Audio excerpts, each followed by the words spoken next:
Alors, après avoir clarifié avec Julia cette quête de sens, encore faut-il savoir si l'entreprise est là pour donner du sens et quel serait son intérêt à donner du sens. Pour en parler avec nous, rien de mieux qu'un économiste, et pas n'importe lequel.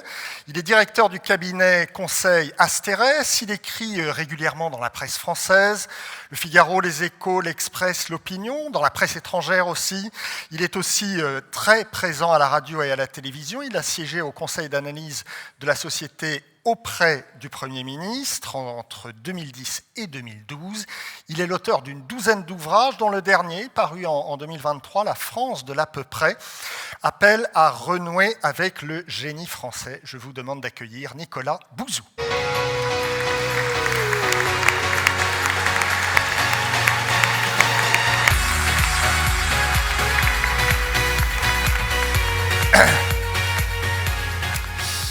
Bonjour Nicolas. Alors normalement il y a un micro qui fonctionne, ça devrait aller. Alors je vais commencer Nicolas toujours avec un chiffre qui va s'afficher. L'année dernière on a comptabilisé un record de 8,8 millions d'arrêts maladie en France contre 6,4 millions en 2012.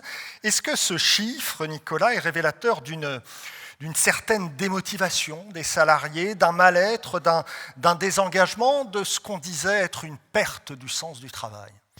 Oui, je pense, parce qu'en fait cet indicateur est un indicateur parmi d'autres qui s'inscrit dans un contexte plus général et un certain nombre d'études d'opinion qui montraient en effet qu'il y avait un phénomène de démotivation, de désengagement, qui pas d'hier d'ailleurs, qui est quelque chose qui a plusieurs années, alors qui sans doute a été cristallisé par la pandémie et par les confinements, mais qui en réalité est antérieur à ça.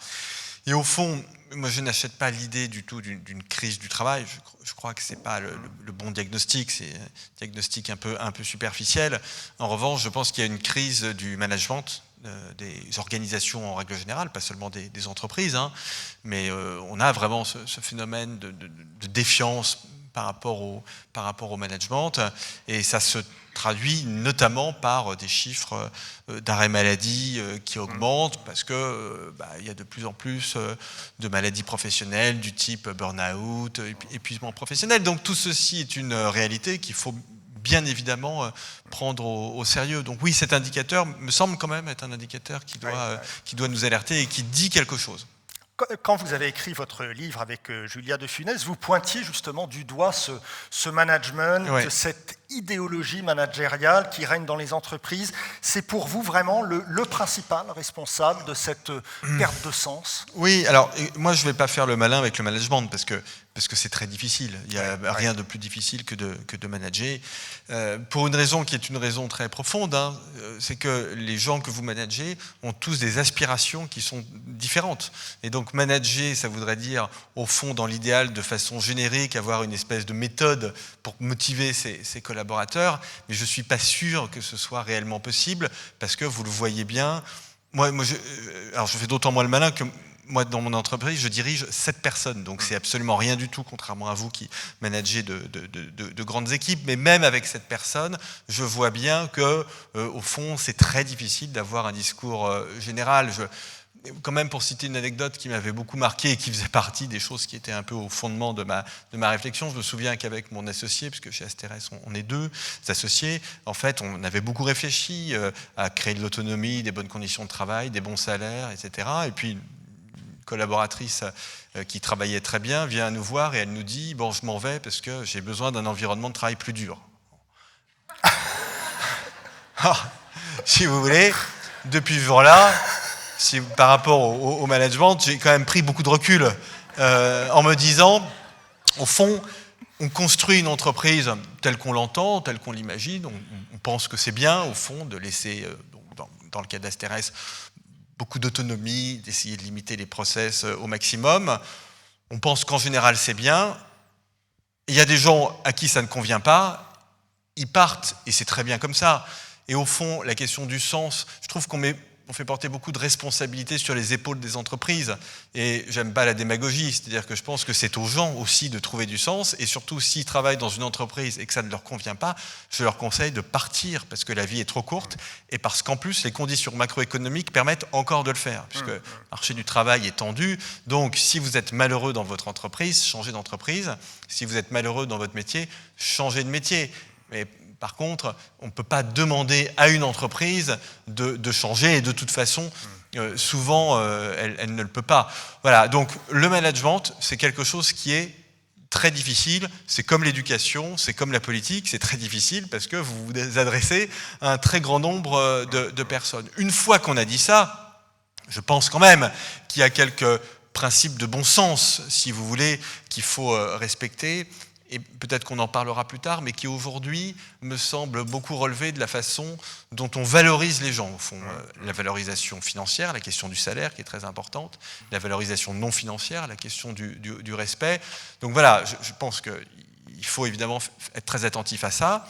Et puis, et ça c'est quelque chose qu'on avait noté avec Julia et qui s'est plutôt aggravé, un problème structurel dans nos entreprises, qui est la qualité du management. C'est-à-dire que c'est très difficile de manager et les managers sont mauvais. Et les managers sont mauvais parce que, en fait, ils ont été nommés managers pour des raisons qui sont des raisons qui n'ont absolument rien à voir avec leur qualité éventuelle en tant que manager. Et donc, l'un des métiers les plus difficiles au monde, vous le confiez, et quand je dis vous, c'est vous, hein, vous le confiez dans vos entreprises à des gens qui n'ont aucune appétence ou aucune qualité pour ça. Et donc forcément, vous ne pouvez pas vous retrouver avec un fonctionnement qui est optimal du point de vue du management. Donc j'ai aucun conseil concret à donner en matière de management parce que je pense que personne ne peut en donner en réalité. En revanche, il faut à tout le moins demander à des gens qui ont envie de faire ça, parce que manager, c'est une tournure d'esprit qui est traditionnelle, qui est très particulière. Il faut être très ouvert sur les autres, il faut vouloir se consacrer aux autres d'une certaine façon, il faut vouloir aider les autres, résoudre des problèmes pour les autres. Donc c'est une tournure d'esprit hein, qui est particulière, et donc il faut au moins nommer à des fonctions managériales des gens qui ont envie de faire ça et qui ont cette tournure d'esprit. Oui, oui. Alors vous pointez du doigt ce management, on l'a dit, vous l'avez écrit avec Julia de Funès. Est-ce que c'est pas alors même si vous êtes prudent sur le sujet, parce que vous dites attention, hein, c'est pas facile à faire, mais est-ce que c'est pas un peu trop facile, justement, de ne pointer du doigt que le management, alors qu'on pourrait peut-être aussi trouver dans la financiarisation de l'économie, la financiarisation des entreprises, aussi une part de responsabilité dans cette perte de sens, la pression des actionnaire, celle du court terme, qui empêche d'avoir une vision, d'avoir une stratégie à long terme. Or, l'absence de cap, on sait que ça empêche les salariés, justement, de se projeter et donc de donner un peu un sens à leur mission. Est-ce qu'il n'y a pas là aussi une grosse part de responsabilité? Je crois que ce que vous dites est très juste et j'y adhère complètement. Au fond, il y a une confusion sur la notion de profit. Une entreprise, elle doit réaliser des profits parce qu'elle a besoin d'argent pour avoir des projets, pour investir, pour mieux rémunérer les salariés, pour rémunérer les actionnaires, bien évidemment. Ça veut dire que le profit, en réalité, est une condition nécessaire à la réalisation du projet de l'entreprise. Je vous renvoie à une interview que j'ai trouvée tout à fait remarquable de Bernard Arnault dans le Figaro, c'était juste avant les vacances. Je lis de préférence les interviews des gens qui réussissent, parce que ça me semble, au moins, je pense qu'on peut se raccrocher à ça. Voilà, donc LVMH est l'une des plus grandes entreprises françaises, c'est l'un des plus grands groupes de luxe au monde qui fait notre fierté sur les 5 continents. Et en plus, il est l'homme le plus riche du monde, ce qui pour moi est une immense qualité, même si je vois bien que ce n'est pas partagé par tout le monde dans le débat public. Et donc, j'ai tendance à penser que ce qu'il dit, notamment en matière managériale, peut être intéressant. Je ne suis pas trompé parce que l'interview, je vous y renvoie, est tout à fait passionnante. Et il explique très bien que ce qu'il demande aux collaborateurs d'LVMH, c'est de faire ce qu'il appelle des produits désirables. Donc il dit, notre obsession, ça doit être de faire des produits désirables, et il se trouve que quand on fait des produits désirables dans le monde entier, on gagne beaucoup d'argent. Alors, je l'énonce et il l'énonce d'une façon extrêmement simple, tout le monde peut comprendre ça, on pourrait même penser que c'est enfoncer une porte ouverte, mais en fait, pas du tout. Il explique bien qu'il y a d'abord le projet, je préfère le terme de projet au terme de sens, parce que je le trouve un peu plus précis, et donc, il y a bien un projet, en l'occurrence, selon lui, et pour LVMH, faire des produits qui sont des produits désirables, et quand on est capable de faire ça, ce qui visiblement est très difficile et n'est pas donné à tout le monde, quand on est capable de faire ça, on gagne beaucoup d'argent et donc on paye bien les gens, on peut réinvestir, se développer, racheter des entreprises éventuellement. Donc je réponds à votre question et je souscris au sous-entendu qui est le vôtre, qui consiste à dire que si on considère que la finalité ultime de l'entreprise, c'est la maximisation trimestrielle de l'EBITDA, c'est sûr que en fait, ça n'intéresse personne. C'est clair. Non, mais il faut être clair, et Julia l'a très bien expliqué, peut-être qu'on était plus hypocrite il y a 15 ou 20 ans, et donc qu'on mentait en disant que ça intéressait, mais ça n'intéressait déjà personne, et maintenant, vraiment, les choses sont claires, ça n'intéresse personne. En revanche, c'est très important d'avoir un EBITDA élevé chaque trimestre. C'est très important, mais parce que c'est un moyen. Parce que si on veut faire de belles choses, il se trouve qu'il faut avoir de l'argent. Et donc, je pense qu'aujourd'hui, notamment pour les entreprises qui sont cotées, le rôle des dirigeants, et là aussi c'est très difficile à faire, donc je ne donne pas de leçons, mais c'est d'être capable justement d'articuler le court terme et le long terme. Mais vous savez, les très grandes entreprises, regardez les entreprises françaises qui marchent très bien, regardez tout simplement le CAC 40, alors je citais le cas d'LVMH, mais vous pouvez prendre L'Oréal par exemple, ou Stellantis qui a eu de bons résultats récemment. En fait, ce sont des entreprises, quand vous écoutez leurs dirigeants, qui ont vraiment une vision de long terme. Donc ça montre bien que c'est possible, y compris pour des entreprises qui ont du capital flottant, qui sont cotées, qui ont des fonds de pension de leur capital, enfin tout ce que vous voulez. Donc le talent aussi des dirigeants, c'est d'arriver à articuler ces deux temporalités. Et puis d'expliquer aussi de temps en temps que quand on a des projets, on dépense de l'argent. Et donc, ça peut générer des coûts à court terme. Vous avez plein d'entreprises. Je prends un exemple concret. Je discutais l'autre jour de ça avec Alain Veil, le créateur de Next Radio, BFM TV. Il explique très bien que quand ça a commencé à marcher, les actionnaires se sont dit « super, on va gagner de l'argent ». Et il leur a expliqué que comme ça commençait à marcher, il allait changer de plateau, recruter énormément de gens. Et donc, alors même qu'il était en train d'atteindre une marge positive, faire perdre beaucoup d'argent à l'entreprise. Et ils l'ont compris, et puis ils ont eu raison de le comprendre, parce que ça a été finalement une bonne opération pour eux. Je reviens juste au management. Aujourd'hui encore, Nicolas, il y a une majorité d'entreprises qui continuent de mettre en avant des critères exclusivement quantitatifs dans la relation avec leurs employés. Ces fameux KPI, ces fameux indicateurs de performance. Là aussi, est-ce que selon vous, les entreprises font fausse route ? Oui, je pense qu'elles font fausse route. Je pense qu'il faut assumer une part de subjectivité dans la relation managériale et il faut assumer, je reviens à ce que je disais tout à l'heure, c'est-à-dire que si on est manager, ça veut dire qu'on aime diriger, on aime être un chef et moi je trouve que globalement les entreprises manquent de chefs en réalité. C'est-à-dire qu'à force d'expliquer partout qu'il faut tout horizontaliser, que tout est légitime, que je pense qu'on perd de vue qu'une organisation c'est forcément une verticalité. Forcément. Et si on ne veut pas de chef, il y a une solution. Moi, j'ai jamais supporté les chefs et les patrons. Vous le devenez vous-même. Non, mais je veux dire, si vraiment vous ne supportez pas ça, c'est pas grave. Vous faites autrement. Vous devenez artisan, une profession libérale. Voilà. Donc, il n'y a pas de problème avec ça. Mais les organisations, elles ont forcément besoin d'une verticalité. Parce que si le management, c'était de dire chacun fait ce qu'il veut, il n'y aurait jamais de problème. Et ce serait très facile. Et la vie serait belle. Aucune entreprise peut faire ça, bien évidemment. Donc la difficulté, c'est justement, là encore, d'essayer de concilier la nécessaire verticalité avec le fait de laisser des espaces d'autonomie, de liberté aux gens, bien évidemment, pour qu'ils donnent le meilleur d'eux-mêmes. Donc c'est quelque chose qui est tout à fait important. Et donc il faut revaloriser aussi cette notion d'autorité, mais au bon sens du terme, parce que c'est ça qui va permettre de donner une direction. Mais là encore, il faut des gens qui aiment ça.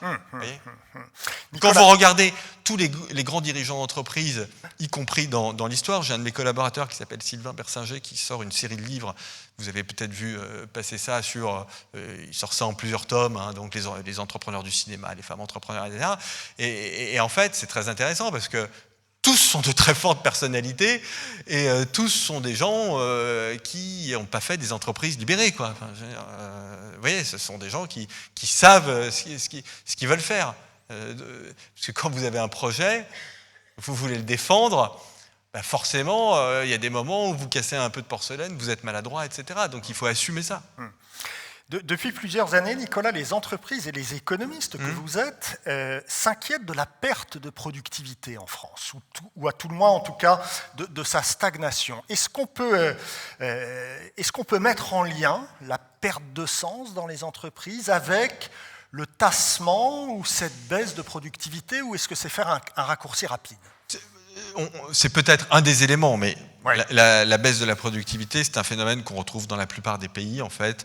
En Chine, la productivité baisse aussi. Alors, elle augmente aux États-Unis depuis quelques années, mais enfin, globalement, on va dire que les pays développés font face à une baisse de leur productivité. Je considère que la principale raison, me semble-t-il, de cette baisse de productivité est ailleurs. Je pense que c'est le fait qu'on a encore du mal à utiliser justement de façon productive toutes les innovations qui sont à notre disposition. C'est-à-dire que vous avez aujourd'hui évidemment des outils numériques, ça fait déjà longtemps, mais des robots, de l'intelligence artificielle générative, ça c'est plus récent, et les entreprises et les organisations en règle générale, parce que c'est évidemment exactement la même chose pour le secteur public, ont un peu de mal à utiliser ces technologies pour réaliser des gains de productivité. Le meilleur exemple, et très intéressant, étant le télétravail. Donc le télétravail, tout l'enjeu, c'est justement d'utiliser des technologies qui permettent de travailler à distance, et essayer de faire en sorte que ce soit mieux pour les salariés, que ce soit mieux pour l'entreprise, que ça génère des gains de productivité. Et en fait, on voit bien qu'on tâtonne encore un peu. Télétravail, au début, les entreprises en ont fait très peu. Après, avec le Covid, elles étaient obligées d'en faire beaucoup. À la sortie de la pandémie, il y a eu des accords d'entreprise qui étaient assez ambitieux, en général avec 2 jours et demi, parfois 3 jours de télétravail par semaine. Et là, on voit, donc ça fait à peu près 1 an et demi qu'il y a eu ces accords d'entreprise, et on voit que le bilan est mitigé et que pas mal d'entreprises se disent qu'il faudrait peut-être revenir à 1 jour de télétravail par semaine. Donc on voit bien que c'est compliqué, que le télétravail c'est indispensable, qu'il n'y aura pas de retour en arrière, bien évidemment, c'est une possibilité qui est offerte aux collaborateurs, mais que on n'a pas encore parfaitement trouvé la bonne organisation, donc tout ça met du temps. Et moi, je suis absolument convaincu du fait que quand on saura bien utiliser l'IA, les robots, le numérique, etc., les gains de productivité vont se libérer et qu'il n'y a pas de malédiction de la faible productivité. Simplement, c'est long, c'est compliqué et ça prend du temps. Et vous savez, entre la découverte de l'électricité ou la voiture, toutes les grandes innovations, par exemple, de la Belle Époque, à la fin du 19e siècle, et l'apparition des gains de productivité, il y avait aussi 30, 40, 50 ans. Donc c'était aussi très long. Donc aujourd'hui, on fait face au même phénomène. On parle, Nicolas, de perte de sens, de management dépassé, mais les entreprises n'ont jamais gagné finalement autant d'argent qu'aujourd'hui. Elles alignent chaque année des records de dividendes pour leurs actionnaires. Au fond, est-ce qu'on ne fait pas une erreur en voulant faire rimer sens et performance ? Là encore, je pense que le terme de sens est un peu générique et peut-être que parfois il est un peu vague, mais je pense que c'est quand même très important que les entreprises aient un projet et qu'elles expliquent ce projet à leurs collaborateurs, parce que vous avez quand même aujourd'hui une bataille pour la compétence, qui est la vraie ressource rare. C'est la véritable ressource rare ultime, c'est les compétences. C'est jamais les matières premières, c'est jamais l'argent, parce que si vous avez des gens très intelligents, vous trouvez de l'argent, vous trouvez des matières premières. Donc vraiment le sujet numéro 1, surtout dans les périodes comme aujourd'hui, il y a beaucoup de transformations, où il y a des défis sociétaux, la décarbonation, l'égalité femmes-hommes. Voilà, il y a beaucoup de choses nouvelles qui arrivent dans le champ des entreprises. Donc il faut avoir des gens qui sont des gens astucieux, qui ont envie de travailler, etc. Donc le véritable sujet, c'est ça. Et pour attirer ces gens-là, il faut quand même avoir un projet qui soit un projet intéressant, bien explicité, si vous voulez. Donc vous avez raison de dire que les entreprises au global font des profits, mais enfin, si on regarde les choses attentivement, on voit que ces profits sont très inégalement distribués et que vous avez des secteurs. Prenez par exemple, allez, je prends un exemple concret, j'y pense parce qu'ils étaient ce matin en réunion à Bercy. Vous prenez l'agroalimentaire, par exemple. Ils étaient à Bercy parce qu'il y a des sujets d'inflation, comme vous savez. Vous prenez la filière de l'agroalimentaire, l'industrie agroalimentaire. Donc c'est très loin de votre secteur, mais c'est intéressant. Vous voyez que vous avez beaucoup d'entreprises qui n'ont jamais gagné autant d'argent qu'aujourd'hui, ce sont d'ailleurs plutôt les grandes entreprises ou les grandes coopératives, et vous avez tout un tissu de PME qui a des marges quasiment nulles depuis 30 ans et qui est pris dans un espèce de cercle vicieux, donc marge nulle, salaire pas très élevé, difficulté de recrutement, etc., et qui n'arrive pas à en sortir. Donc je crois que c'est quand même très important d'avoir ce projet et de revaloriser aussi la notion de ressources humaines dans les entreprises et les services de ressources humaines qui ont été considérés par les directions générales comme étant un peu des services au fond juridiques, quoi, en quelque sorte, enfin administratifs et juridiques. On fait les fiches de paie et puis on s'occupe administrativement des plans de départ volontaires, tout ça, etc. Je pense que c'est un peu dommage parce que surtout dans une période comme la période actuelle, où le marché du travail est tendu, surtout pour les personnes qualifiées, on voit bien que c'est quand même des sujets auxquels il faut réfléchir très en profondeur et il faut avoir une véritable stratégie d'attractivité des compétences qui va très au-delà de on a un bon comité d'entreprise. Oui.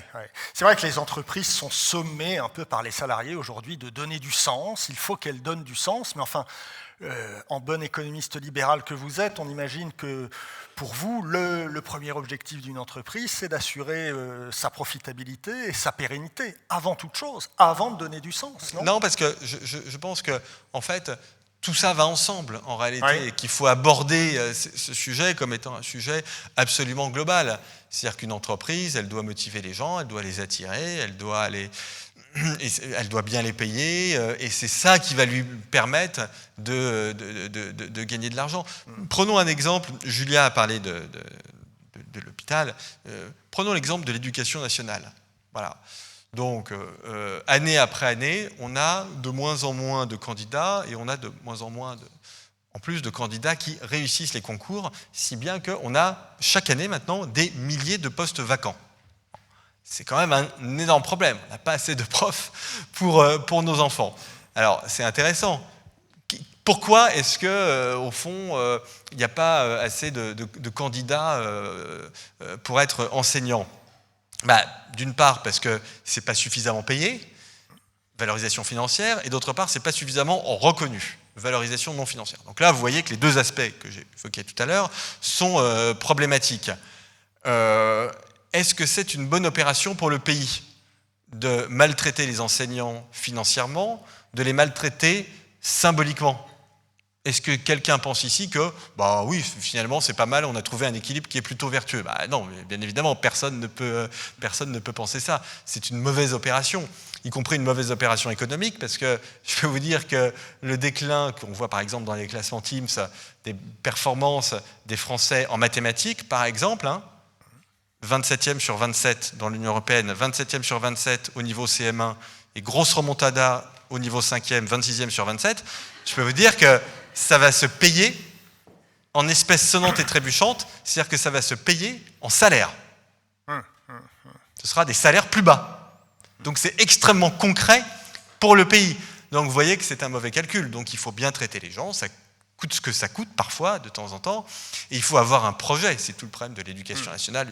Julia a évoqué l'hôpital, l'éducation nationale, c'est pareil. Il faut donner aux gens un projet et des perspectives. Julia de Funès nous disait, oui, mais aujourd'hui, c'est vrai que les gens veulent moins travailler. Or, on a quand même un modèle social qui repose sur la croissance, donc sur la quantité de travail. Qui dit moins de travail, dit forcément moins de redistribution. Est-ce qu'il n'y a pas là un gros hiatus entre... Si. Très clairement.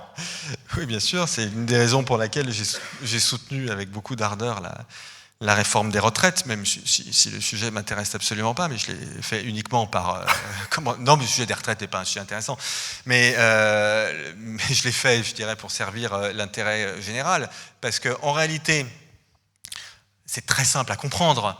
La France a développé un État-providence qui est très large et c'est formidable, les Français sont très attachés à ça et c'est très bien. Donc on a un système de retraite qui est pour l'essentiel un système de solidarité en réalité, on a un système de santé, un système d'assurance chômage, donc tout ça est très bien, tout ça est formidable. Mais ce système, en réalité, il est alimenté par le travail, il a été conçu comme ça après la guerre, il a été fait par les salariés, pour les salariés, il est alimenté par le travail. Et donc, dans une situation qui est la situation démographique que l'on connaît, avec de moins en moins d'actifs rapportés au nombre d'inactifs, le seul moyen, il n'y en a pas d'autre, le seul moyen de conserver cet état-providence, c'est de faire en sorte que, collectivement, on travaille plus. Et le grand paradoxe de ce débat public, c'est que je me suis retrouvé, moi, dans la position qui consistait à défendre l'État-providence en France, opposé à des gens qui, expliquant qu'on pouvait travailler moins, défendaient en réalité, sans le vouloir ou sans le comprendre, une société qui était une société très individualiste. Parce qu'on peut travailler moins si on le veut. C'est un sujet d'équilibre social. Si on travaille moins, on ne peut plus financer notre État-providence, et c'est chacun pour soi. Donc, ceux qui prônent le travailler moins, prônent le chacun pour soi. Ceux qui prônent le travailler plus collectivement, prônent davantage de solidarité. Alors, il nous reste 1 minute, Nicolas. J'ai envie d'en profiter quand même. Mais c'est pas de ma faute, hein. Vous me montrez menacé là comme. Non, c'est pas de votre faute, mais j'ai évidemment envie de profiter de votre présence puisque on est à la rentrée début septembre. Il y a des nuages qui s'accumulent un peu au-dessus de notre tête avec l'inflation, la croissance qui ralentit, les taux d'intérêt qui augmentent. Comment vous voyez-vous là ces prochaines semaines, ces prochains mois? Est-ce que vous êtes relativement optimiste? Est-ce que vous êtes assez inquiet? Quel est votre état d'esprit? Alors, je ne suis ni optimiste ni inquiet parce que des nuages, il y en a tout le temps. Donc, il y en a tout le temps. Et il y en a en général, surtout à la rentrée. Et c'est d'ailleurs la période à laquelle on prévoit des récessions, des crises sociales. Alors, en général, c'est des crises sociales. Donc, on dit la rentrée sociale va être chaude. Bon. Alors, comme on le dit tous les ans, de temps en temps, ça arrive. Puis, de toute façon, quand vous prévoyez les catastrophes, vous avez forcément eu raison. Parce que si vous prévoyez une catastrophe qui a lieu, vous aviez raison. Si vous prévoyez une catastrophe qui n'a pas eu lieu, vous êtes sage. Donc, c'est gagnant à tous les coups. Hein. Donc, voilà. Alors, moi, j'ai choisi plutôt d'essayer de dire des choses qui me semblent justes. Voilà. Et puis, c'est plus dur. Hein. Bon. Allez. Donc, des nuages, il y en a tout le temps. L'année dernière, il y avait beaucoup d'inflation. C'était quelque chose qui était assez nouveau. On était dans une situation économique assez inconnue pour vous et moi, c'est-à-dire une situation avec de l'activité économique, des prix qui augmentaient, des pénuries d'emplois et des pressions sur les salaires assez fortes. Donc ça, c'était la situation d'il y a 1 an. La situation d'aujourd'hui, elle est différente. C'est une situation avec moins d'inflation. En réalité, là, il y a eu une toute petite remontée en France, mais qui est liée à des facteurs, en fait, qui sont des facteurs particuliers. Mais globalement, il y a un peu moins d'inflation. Il y a moins de croissance et il y a peut-être un marché du travail qui commence, on va voir, à se détendre un tout petit peu. Donc, le contexte a changé. Pour vous, la conjoncture est quelque chose qui n'a aucun intérêt, parce que de toute façon, si la conjoncture est mauvaise, vous n'allez pas vous arrêter de travailler. Si la conjoncture est bonne, vous n'allez pas vous arrêter de travailler. Donc, la question de la conjoncture est une question qui, quand on dirige une entreprise, voilà, si je vous dis je suis optimiste, je crois que ça va bien se passer, etc., qu'est-ce que ça va vous apporter? Rien. Si je vous dis il va y avoir une crise, qu'est-ce que ça va vous apporter? Absolument rien. Donc il y a un contexte, si vous voulez, on fait avec. Il est clair qu'il y a des nouveautés. La grande nouveauté, pour le dire rapidement, enfin ce que je trouve le plus intéressant aujourd'hui dans l'économie mondiale, c'est la crise économique en Chine, qui là est un phénomène vraiment nouveau. C'est un pays en crise, avec une production industrielle qui baisse, des exportations qui baissent, et du chômage. Le taux de chômage des jeunes dans les villes chinoises aujourd'hui est de l'ordre de 20%, c'est énorme. Donc il y a une crise en Chine.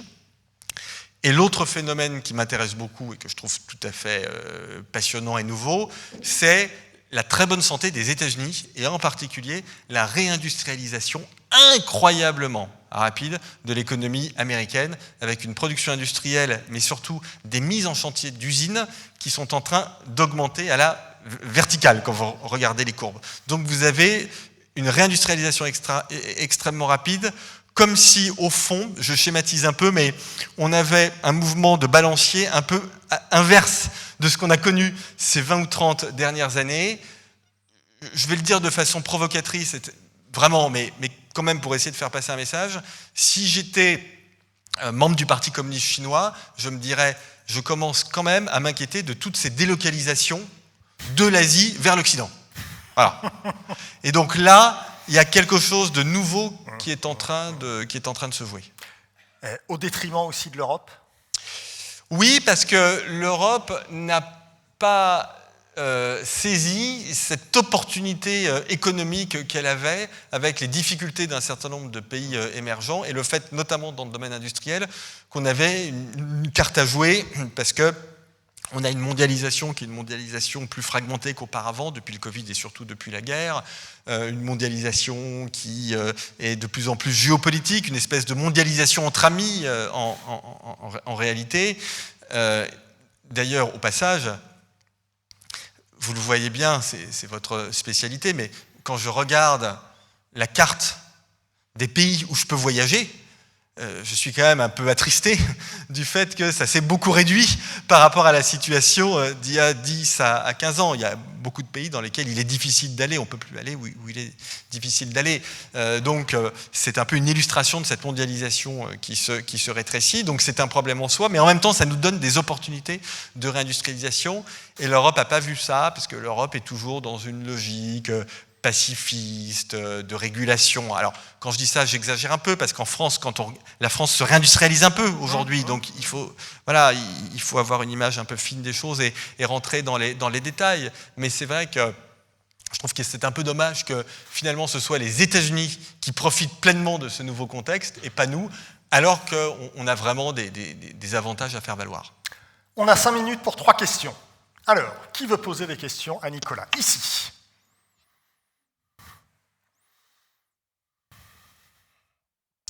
Bonjour, Carole Poira, Comsense, merci beaucoup. J'ai envie de citer, je voudrais parler de management et j'ai envie de citer une philosophe qui s'appelle Juliette de Finesse et qui dit beaucoup. On considère le management comme une promotion dans une entreprise, or c'est une compétence. Parce qu'on valorise effectivement les gens pour leur capacité d'exécution d'une tâche, et comme ils savent bien exécuter une tâche, on considère qu'on va les promouvoir pour faire exécuter la même tâche par d'autres, or que ce sont des compétences différentes. Est-ce que vous voyez aujourd'hui une prise de conscience des entreprises sur cette erreur de choix de ces candidats en management? Un peu, ouais. Un peu parce que les entreprises commencent à faire ce diagnostic, parce qu'elles voient bien qu'il y a un problème. Toute la difficulté, tout l'enjeu plutôt, c'est de construire des parcours professionnels qui sont des parcours professionnels qui amènent les gens à avoir des responsabilités et à avoir de meilleurs salaires, sans nécessairement passer par la case managériale. En fait, c'est ça le sujet, et c'est tout à fait possible puisque certains pays y arrivent très bien.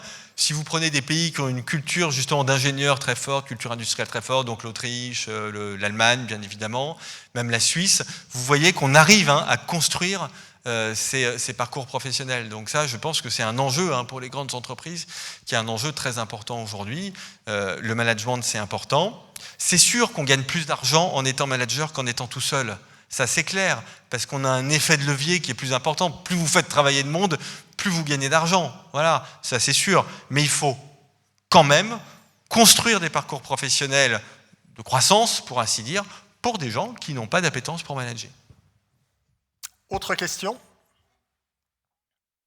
Ici. Je vous ai vu malgré les lumières. Svetanka Karanov, Aegis. Je vous pose la question sur le management. Pareil, je vous ai entendu. Et je pense qu'il faut que les entreprises prennent conscience qu'il faut former les managers, parce que ce n'est pas seulement en forgeant qu'on devient forgeron, mais il faut aussi être formé pour apprendre et mettre en pratique ce qu'on a appris. Et comme ça, l'entreprise a un sens, on retrouve le lien avec le bien-être, les compétences et voilà. Qu'en pensez-vous? Je ne sais pas. Je pense que c'est difficile. Alors, je pense qu'il y a des techniques managériales, bien évidemment. Forcément, ça existe. Je pense plus exactement qu'il y a des erreurs à ne pas commettre. Moi, ce qui me frappe souvent dans le monde de l'entreprise, c'est qu'en fait, ce n'est pas qu'on ne motive pas les gens, c'est qu'on les démotive, en fait. Et on les démotive parfois par de petites choses. Ça peut être une maladresse qui est démotivante. voilà, je pense que c'est plus ce genre de choses qu'il faut apprendre, c'est-à-dire donner à nos collaborateurs qui veulent manager ou qu'on veut faire manager, leur donner, oui, des espèces de guides, de principes, et essayer de leur expliquer les erreurs à ne pas commettre.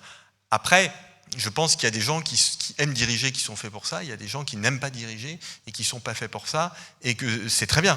Vous voyez, et donc je pense que le rôle des entreprises, c'est surtout d'identifier les gens qui ont cette appétence-là et qui ont ces capacités-là, ou alors de permettre à des gens de les révéler.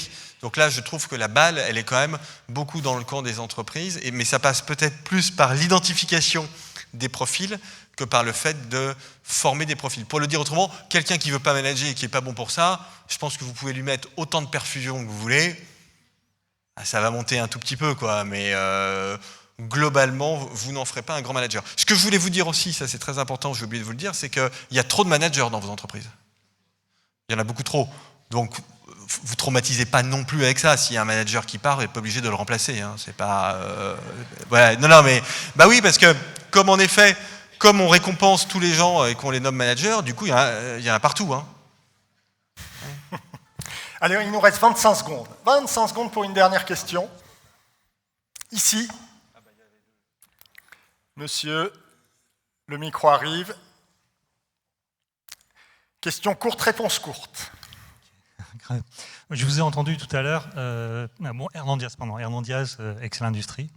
Je vous ai entendu tout à l'heure parler des EBITDA, résultat des entreprises, donc qui fait du sens. Effectivement, je pense qu'on adhère tous à ce raisonnement.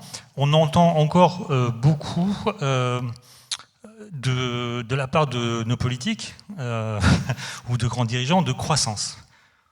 Et croissance, c'est pas gagner plus, c'est produire plus. Alors qu'on a des ressources limitées. Donc je voudrais vous entendre sur ce point de vue-là. On commence à parler d'économie, de recyclage, de renouvelables. Voilà. Il y a des nouvelles notions qui arrivent sur le marché. Quelle est votre vision sur cette question justement de toujours produire plus? Est-ce que ça a encore du sens? Alors pour moi, oui, absolument, ça a du sens. Déjà, la production, c'est comptable, hein, c'est comme ça, c'est les revenus. Les revenus viennent de la production. Donc, si on entre dans une logique de production, de décroissance, de baisse de la production, de fin de la croissance, il faut être très clair et expliquer aux gens quelle est la contrepartie. La contrepartie, c'est la baisse des revenus.